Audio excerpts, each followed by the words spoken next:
Hi hello नमस्कार मंडळी, स्वागत आहे तुमचे तडका मसाला कुकिंग चॅनलमध्ये। आता सुरू झाली आहे नवरात्री। चला तर मग नवरात्री स्पेशल काहीतरी करूया। मी तुम्हाला आज साबुदाण्यापासून छान चटपटीत पुरी करून दाखवणार आहे। मी 1 वाटी साबुदाणा घेतला आहे। साबुदाणा आपल्याला मंद गॅसवर भाजून घ्यायचा आहे। तुम्ही साबुदाण्याची क्वांटिटी कमी जास्त करू शकतात। अगदी मंद गॅसवर भाजायचा आहे आपल्याला साबुदाणा, कुठेही करपू द्यायचा नाही, जास्त भाजायचं देखील नाही आपल्याला। त्याची पावडर करायची म्हणून तो भाजून घ्यायचा आहे आपल्याला। ही पुरी अगदी झटपट होते। काही वेळेस आपण साबुदाणा भिजवायला विसरतो, शिवाय साबुदाण्याची खिचडी खाऊन खाऊन बोर देखील होतं। अशा वेळेस बनवा तुम्ही साबुदाण्याची खमंग पुरी। आणि बटाटा भाजी देखील तुमच्यावर मी शेअर करणार आहे एक आगळ्या वेगळ्या पद्धतीमध्ये। आपला साबुदाणा मस्त छानपैकी भाजतोय। भाजून झाल्यावर आपल्याला तो एका डिशमध्ये काढून घ्यायचा आहे। इथे गॅसची फ्लेम मीडियम टू लोच असणार आहे। जास्त हाय फ्लेमवर साबुदाणा भाजायचा नाही आहे। अगदी मोजून 7 ते 8 मिनिटात हा साबुदाणा छान भाजला तो। आता आपण इकडे बटाटा भाजीची तयारी करून घेऊया। एकच बटाट्याची भाजी बनवणार आहे, कारण की मी एकाच माणसापुरती करते, माझाच उपवास आहे फक्त। मुलांना मी वेगळं करणार आहे। मी एक मोठा बटाटा किसून घेतला आहे, वरून साल काढून घ्यायचं आपल्याला त्याचं। नेहमीच्या पद्धतीमध्ये बनवण्यापेक्षा असं काहीतरी वेगळं बनवलं तर आपल्याला छान टेस्ट येते। सगळी साल छान सोदाने काढून घ्यायची आपल्याला। एकीकडे साबुदाणा गार देखील होतोय। आता आपण बटाटा किसून घ्यायचा आहे। थोड्या जाड किसणीने हा बटाटा किसायचा आहे आपल्याला, बारीक किसणीचा वापर करायचा नाही इथे। म्हणजे बटाटा जाड किसल्याने भाजी दिसायला देखील छान दिसते, लवकर शिजते किसल्यामुळे, अगदी झटपट होते। यासाठी कुठलीही पूर्वतयारी न करता आपल्याला उपवासाचा छान पदार्थ खायला मिळू शकतो। तुम्ही नक्की ट्राय करा। तुम्हाला माझ्या रेसिपीज कशा वाटतात मला लाईक शेअर कमेंट करून नक्की सांगा। तसेच मी यूट्यूबवर नवीन असल्याने मला तुमच्या सपोर्टची गरज आहे। प्लीज माझ्या चॅनलला सबस्क्राईब करा। आता आपली किसणीने छान किसून झाला आहे आपला बटाटा। एका मोठ्या बटाट्यात भरपूर भाजी तयार होते बघा। आता ही स्वच्छ पाण्यामध्ये टाकून आपल्याला धुवून घ्यायचं आहे, कारण की बटाटा लगेच काळा पडतो। मी 2-3 पाण्यामध्ये धुवून घेणार आहे बटाटा।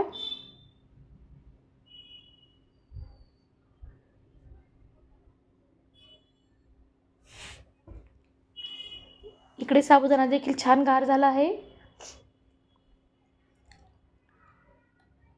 आता आपण पाण्यामध्ये बटाटा धुवून घेऊ, 2-3 पाण्यामध्ये स्वच्छ।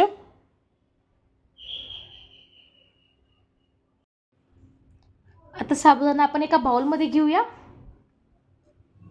मी त्याच कढईत साबुदाणा भाजला, त्याच कढईत भाजी बनवणार आहे उपवासाची। भांडी जास्त भरायची नाहीत आपल्याला इथे। मी कढईत 1 वाटी छोटी वाटी शेंगदाणे घेतले आहे। शेंगदाणे छान मंद गॅसवर भाजायचे आहेत आपल्याला, हे भाजीसाठी लागत आहे। मंद गॅसवर शेंगदाणे भाजल्याने खमंग भाजले जातात। इथे शेंगदाण्यांचा कलर जास्त चेंज करायचा नाही, कारण की उपवासाला आपण हळद वगैरे वापरत नाही, त्यामुळे भाजीचा कलर देखील चांगला दिसला पाहिजे, जास्त काळपट दिसायला नको।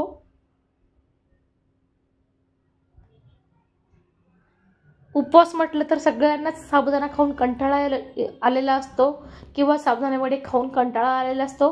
अशा वेळी तुम्ही ही पुरी आणि ही अशा भाजीचा प्रकार करून बघा, तुम्हाला नक्कीच आवडेल। मी शेंगदाणे काढून घेतले डिशमध्ये। आता त्याच कढईत मी 2 चमचे तेल वापरणार आहे। उपवासाला थोडं तेल जास्तीचं लागतं उपवासाच्या पदार्थांमध्ये, तुम्ही तुमच्या गरजेनुसार तेल टाकू शकता तिथे। आता मी 4-5 हिरव्या मिरच्या देखील कापून घेणार आहे जाडसर थोड्या। तुम्ही इथे मिरची वाटून देखील टाकू शकतात, मी कापून टाकणार आहे। मिरची कापल्यानंतर त्या गरम झालेल्या तेलामध्ये आपल्याला 1 चमचा जिरे आणि मिरची टाकून छान परतून घ्यायचं आहे। स्वादानुसार मीठ वापरा, बाकी तर काही टाकायचं नाही उपवासाला आपल्याला। हे छान परतून घ्यायचं आहे कढईमध्ये। परतल्यानंतर आपण त्यामध्ये स्वच्छ धुतलेला बटाट्याचा किस टाकणार आहोत। किस मी 2-3 पाण्यामध्ये छान धुवून घेतला आहे। जाडसर किस दिसायला छान दिसतो, शक्यतो जाड किसणीनेच किसायचा आहे आपल्याला। ही भाजी तुम्ही नक्की ट्राय केल्यावर कशी झाली मला नक्की कमेंट करून सांगणार। खालीवर करून आपल्याला छान परतून घ्यायचा आहे बटाटा आणि गॅसवर झाकण ठेवून आपल्याला अगदी 5 ते 7 मिनिटात बटाट्याची भाजी छान रेडी होते. झाकण ठेवून वाफ काढून घेऊ. तोपर्यंत आपण साबुदाणा बारीक करून घेऊया मिक्सरमध्ये. गार झाला आहे साबुदाणा. आता हा साबुदाणा गार झाल्यानंतर आपण मिक्सरमधून फिरून घ्यायचा आहे. इथे तुम्ही रेडीमेड साबुदाण्याचं पीठ देखील वापरू शकतात, पण मी अगदी आयत्या वेळी झटपट आपल्याकडे जेव्हा ऑप्शन नसतो त्यावेळीचा तुम्हाला पदार्थ दाखवण्याचा प्रयत्न केला आहे. थोडी जाडसर वाटते पूड, मग मी पुन्हा एकदा मिक्सरला फिरून घेते. इकडे छान बटाट्याची भाजी देखील वाफवली आहे बघा. पुन्हा 5-1 मिनिटं वाफ काढून घेते. आपला साबुदाणा देखील दळून झाला आहे बघा. आता आपण पीठ चाळतो. चाळणी प्रथम स्वच्छ धुवून घ्यायची, कारण की आपण उपवासाचा पदार्थ बनवत आहोत. मी शेंगदाणे देखील बारीक करून घेते भाजीसाठी. सगळ्यात शेवटी आपल्याला शेंगदाण्याचं जाडसर कूट टाकायचं आहे भाजीमध्ये, कारण की आपण शेंगदाणे भाजून घेतले त्यामुळे शेंगदाणा तेलात परतण्याची गरज नाही. कूट टाकून छान भाजी मिक्स करून घ्यायची आहे आपल्याला. आता कुठेही झाकण ठेवायचं नाही भाजीवरती आपल्याला.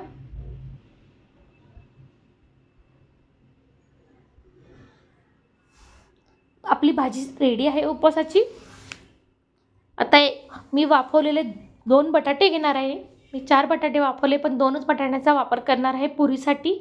एकीकडे चाळणीमध्ये टाकून आपण साबुदाणा चाळून घ्यायचा आहे, कारण की मिक्सरमध्ये काही जाडसर कण राहून जातात, ते काढण्यासाठी. भरपूर पुऱ्या तयार होतात एवढ्या पिठामध्ये.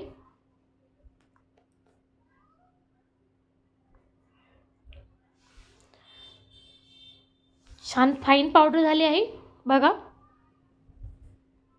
त्यामध्ये आपल्याला स्वादानुसार मीठ वापरायचं आहे. आता मीठ टाकताना थोडं बेताचं टाकायचं आहे, कारण की मी बटाटे वापरताना देखील मीठ वापरलं आहे. 1 चमचा चिली फ्लेक्स वापरायचा आहे. इथे तुम्हाला चिली फ्लेक्स हवे नसल्यास तुम्ही हिरवी मिरची देखील वापरू शकतात. आता त्यात एका वाटीला मी 2 वाटी बटाटे घेणार आहे. 2 बटाटे घेणार आहे वाफवलेले. 1 वाटी साबुदाण्याला. हे प्रमाण अगदी परफेक्ट आहे, नाहीतर बटाटा जास्त झाला पुरी तेलकट होऊ शकते. आता बटाटे गरम आहेत त्यामुळे मी ते कुठेही पाण्याचा वापर करणार नाही. गरम बटाट्यामध्येच ते पीठ छान मळलं जातं. हाताला गरम लागतंय म्हणून मी पहिले पावभाजी स्मॅशरने छान मिक्स करून घेते, म्हणजे कुठेही बटाट्याची गोठळी वगैरे राहणार नाही. स्मॅशरमुळे छान बटाटा स्मॅश होतो. आता याच्यामध्येच माझं पीठ मळून होणार आहे. तुम्हाला हवे असल्यास तुम्ही इथे गरम पाणी करून घ्या थोडे पीठ मळण्यासाठी, पण आवश्यकता होत नाही. 2 बटाट्यामध्ये परफेक्ट प्रमाणात होतं. याच्यात छान आपल्याला गोळा करून घ्यायचा आहे या पिठाचा. तुम्हाला चिली फ्लेक्स वापरायचे नसल्यास तुम्ही इथे हिरवी मिरची देखील वापरू शकतात, परंतु पेस्ट करून टाकायची आहे आपल्याला. आणि कोथिंबीर देखील वापरू शकतात. काही लोक उपवासामध्ये कोथिंबीर खात नाही, पण ज्यांना चालते ते टाकू शकतं. इथे अद्रक देखील वापरू शकतात, पण मला बटाट्याच्या भाजीबरोबर पुरी खायची आहे त्यामुळे मी सिंपल दाखवण्याचा प्रयत्न केला आहे. हे पीठ आपल्याला छान हाताने रगडून मळायचं आहे. याचा गोळा करायचा आहे. आपल्या हाताच्या हीटने छान मळलं जातं पीठ. कुठेही पाण्याचा वापर केला नाही मी. तुम्हाला हवे असल्यास तुम्ही थोडं गरम पाणी करून, कोमट पाणी करून देखील मळू शकतात. आता हा गोळा तयार झाला आहे. आपल्याला 10 ते 15 मिनिटं झाकून ठेवायचं आहे. त्याच्याने छान साबुदाणा फुलतो. एकीकडे कढईत तेल गरम करून घ्या पुरी करण्यासाठी. या गोष्टीला थोडा वेळ लागतो, पण चवीला अप्रतिम बनते. नक्की ट्राय करून बघा. मी एक पेढा काढून घेतला आहे पिठाचा. मी तुम्हाला 2-3 प्रकारात पुऱ्या करून दाखवणार आहे. आता या पिठाला आपले हे गव्हाचं कणिक किंवा मैदा वगैरे काही नाही, त्यामुळे याला बाइंडिंगला थोडासा प्रॉब्लेम येतो. याचे काठ चिरले जातात. म्हणून काय करायचं, एक पेढा घेतल्यानंतर पोळी लाटायची आणि एका कटरच्या साह्याने किंवा ग्लास वाटीच्या साह्याने याच्या छान गोल गरगरीत पुऱ्या करून घ्यायच्या आहेत आपल्याला.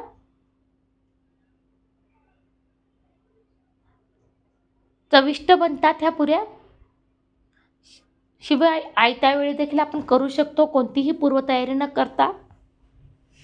मी या प्रकारे पुऱ्या करून घेते सगळ्या.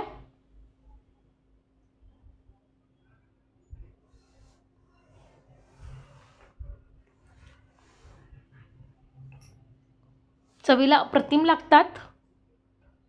शिवाय पोटभरीचा पदार्थ आहे.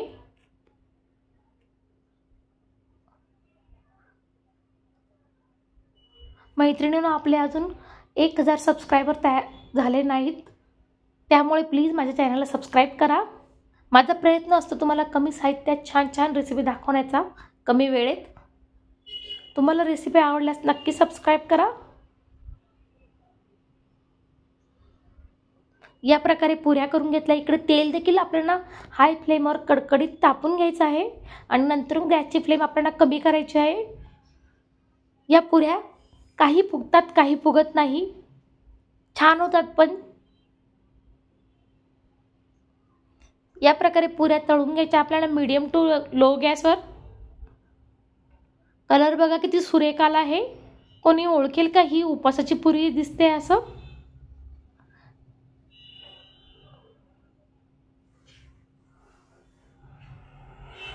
सगळ्या पुऱ्या तयार करून घ्यायच्या. आता मी तुम्हाला ह्या प्लॅस्टिकवर देखील लाटून दाखवणार आहे. मी तेलाचा पाऊचचं प्लॅस्टिक स्वच्छ धुवून घेतलं आणि त्याच्यामध्ये एक पेढा ठेवला. याच्याने पोळपाट लाटणं आपलं खराब होत नाही, पोळीपाटाने लाटणं. हा देखील प्रकार छान आहे. असं लाटून आपल्याला मध्ये याच्याने जास्त पातळ पुरी लाटता येते प्लास्टिक ठेवल्यामुळे.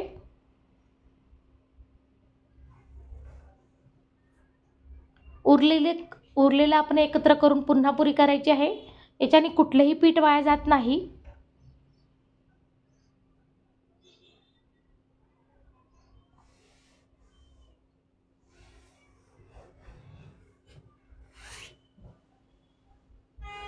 बघा, तर नवरात्री सुरू झाले आहेत, म्हटलं चला उपवासाची रेसिपी तर दाखवायला पाहिजे.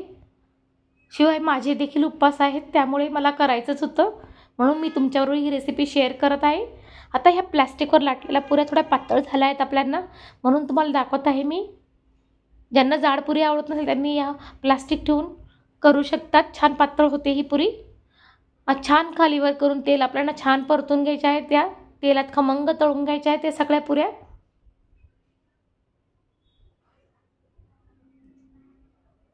बघा, छान फुगल्या त्या पुऱ्या, टम्म फुगल्या आहेत. तुम्हाला दाखवते मी. ही बटाटा भाजी आणि हे पुरीचं कॉम्बिनेशन खूप छान लागतं. शिवाय दिवसभर आपलं पोट भरलेलं देखील दिसते. बघा पुरी किती टम्म फुगली आहे. अगदी छान रेडीमेड सारख्या दिसतात आणि शिवाय झटपट देखील होतात. मग करा हा नवरात्रीचा खमंग फराळ. आता हे प्रकारे आपण सगळ्या पुऱ्या तळून घेऊया. तुम्हाला माझ्या रेसिपीमध्ये काही त्रुटी दिसल्यास मला प्लीज कमेंट करून सांगा. मी त्या दूर करण्याचा नक्कीच प्रयत्न करेन. आता या पुऱ्या काढून घेऊया आपण.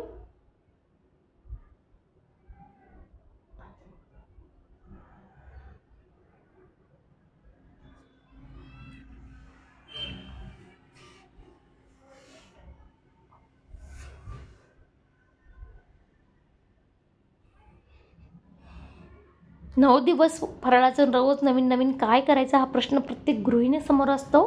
म्हणून मी तुमच्यासाठी उपवासाच्या रेसिपी दाखवण्याचा छान प्रयत्न करत आहे. हे बघून तुम्ही करू शकतात. प्रमाण देखील अचूक सांगितलेलं आहे मी प्रत्येक गोष्टीचं. आपल्या पुऱ्या तळून झाल्या आहेत. आता आपण सर्व करून घेऊया. छान बटाट्याची भाजी आणि पुरी. आता मी पुरी तोडून देखील दाखवते तुम्हाला. बघा किती छान मऊ लुसलुशीत टम्म फुगलेली पुरी तयार झाली आहे. चला मंडळी, फराळ करून घेऊया नवरात्रीचं. रेसिपी पूर्ण बघितल्याबद्दल तुमचे सर्वांचे धन्यवाद. Thanks for watching. Please subscribe my channel.